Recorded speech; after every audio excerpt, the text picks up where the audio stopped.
Positutu rohana digebatanai Tuhan namanaluhon sudi pangaloi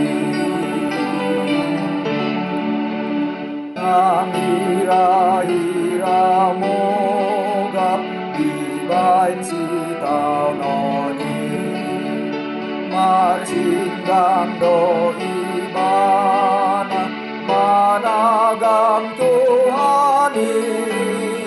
Dungjupang tetitina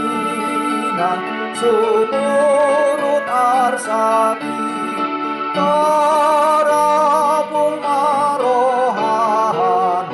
dibain Tuhan tekun di dalam doa besar kuasanya walau berat cobaan tak pernah menyerah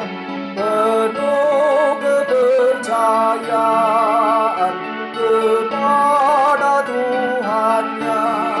Tuhan yang menaklukkan semua musuhnya terkadang hampir kalah karena deritanya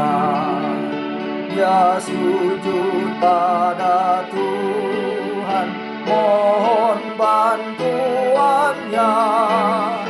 dan bila waktu tiba kan hilang dukanya